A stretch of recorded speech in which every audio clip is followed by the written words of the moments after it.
आखिर ऐसा क्या हुआ जब भगवान श्री कृष्ण को तोड़ना पड़ा अपनी पत्नी सत्यभामा का अभिमान। ये बात तो सब जानते हैं कि भगवान श्री कृष्ण का विवाह राधा रानी से नहीं बल्कि सत्यभामा के साथ हुआ था।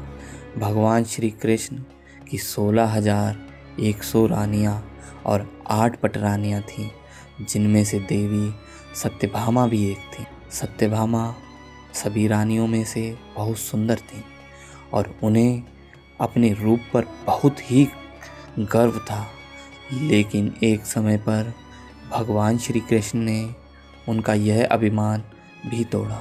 तो आइए जानते हैं इस रोचक कथा के बारे में कि कैसे भगवान श्री कृष्ण ने तोड़ा उनका अभिमान। एक बार भगवान द्वारका में अपनी रानी सत्यभामा के साथ सिंहासन पर विराजमान थे और उनके ही निकट गरुड़ और सुदर्शन चक्र भी बैठे हुए थे। उसी समय पर बैठकर बातें कर रहे थे और बातों ही बातों में रानी सत्यभामा ने श्री कृष्ण से पूछा, आपने त्रेता युग में राम के रूप में अवतार लिया था, सीता आपकी पत्नी थी और क्या वे मुझसे भी अधिक सुंदर थे?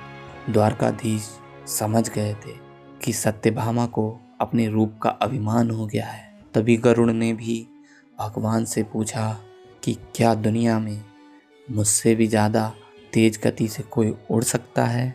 दोनों की बात पूरी होने पर सुदर्शन चक्र ने भी पूछा कि मैंने बड़े बड़े युद्धों में आपको विजय श्री दिलवाई है, क्या संसार में मुझसे भी शक्तिशाली कोई है? वीडियो में आगे बढ़ने से पहले चैनल को सब्सक्राइब करें और साथ ही साथ बेल आइकन को ज़रूर दबाएं। द्वारकाधीश समझ गए थे कि तीनों में अभिमान आ गया है और सोचने लगे कि इनका अहंकार कैसे नष्ट किया जाए। भगवान श्री कृष्ण मंद मंद मुस्कुरा रहे थे। वे जान गए थे कि उनके इन तीनों भक्तों को अहंकार हो गया है और इनका अहंकार नष्ट होने का समय आ गया है। तभी उनको एक युक्ति सूझी।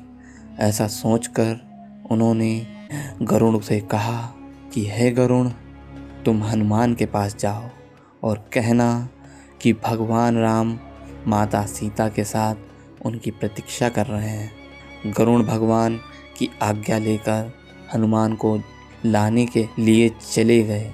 इधर श्री कृष्ण ने सत्यभामा से कहा कि देवी, आप सीता के रूप में तैयार हो जाएं और स्वयं द्वारकाधीश ने राम का रूप धारण कर लिया। तब श्री कृष्ण ने सुदर्शन चक्र को आज्ञा देते हुए कहा कि तुम महल के प्रवेश द्वार पर पहरा दो और ध्यान रहे कि मेरी आज्ञा के बिना महल में कोई प्रवेश भी ना करने पाए। सुदर्शन चक्र ने कहा, जो आज्ञा भगवान। और भगवान की आज्ञा पाकर चक्र महल के प्रवेश द्वार पर तैनात हो गया। गरुड़ ने हनुमान के पास पहुंचकर कहा कि हे वानर श्रेष्ठ, भगवान राम माता सीता के साथ द्वारका में आपसे मिलने के लिए पधारे हैं। आपको बुलाने की आज्ञा है। आप मेरे साथ चलिए, मैं आपको अपनी पीठ पर बैठाकर शीघ्र ही वहां ले जाऊंगा। हनुमान ने विनय पूर्वक गरुड़ से कहा, आप चलिए बंधु, मैं आता हूँ। गरुड़ ने सोचा, पता नहीं यह बूढ़ा वानर कब पहुँचेगा। खैर, मुझे क्या, कभी भी पहुँचे, मेरा कार्य तो पूरा हो गया। मैं भगवान के पास चलता हूँ। और यह सोचकर गरुड़ शीघ्रता से द्वारका की ओर चले। लेकिन यही क्या, महल में पहुंचकर गरुड़ देखते हैं कि हनुमान तो उनसे पहले ही महल में प्रभु के सामने बैठे हैं। गरुड़ का सिर लज्जा से झुक गया। तभी श्री राम के रूप में श्री कृष्ण ने हनुमान से कहा, पवन पुत्र, तुम बिना आज्ञा के महल में कैसे प्रवेश कर गए? क्या तुम्हें किसी ने प्रवेश द्वार पर रोका नहीं? हनुमान ने हाथ जोड़ते हुए सिर झुकाकर अपने मुंह से सुदर्शन चक्र को निकाल कर प्रभु के सामने रख दिया। हनुमान ने कहा, कि प्रभु, आपसे मिलने से मुझे क्या कोई रोक सकता है।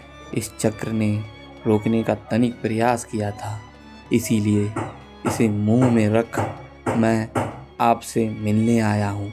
मुझे क्षमा करें भगवान। भगवान श्री कृष्ण मंद मंद मुस्कुराने लगे। अंत में हनुमान ने हाथ जोड़ते हुए श्री राम से प्रश्न किया, हे प्रभु, मैं आपको तो पहचानता हूँ, आप ही श्री कृष्ण के रूप में मेरे राम हैं, लेकिन आज आपने माता सीता के स्थान पर किस दासी को इतना सम्मान दे दिया कि वह आपके साथ सिंहासन पर विराजमान। अब रानी सत्यभामा का अहंकार भंग होने लगा। उन्हें सुंदरता का अहंकार था जो पल भर में चूर हो गया था। रानी सत्यभामा, सुदर्शन चक्र व गरुण, तीनों का गर्व चूर चूर हो गया। वे भगवान की लीला समझ रहे थे। तीनों की आंखों से आंसू बहने लगे और वे भगवान के चरणों में झुक गए। भगवान ने अपने भक्तों के अहंकार को अपने भक्त हनुमान द्वारा ही दूर किया। अद्भुत लीला है प्रभु की। तो दोस्तों, अगर आपको हमारी ये वीडियो पसंद आई है तो वीडियो को लाइक करें और सब्सक्राइब करें, साथ ही बेल आइकन को भी दबाना ना भूलें। धन्यवाद।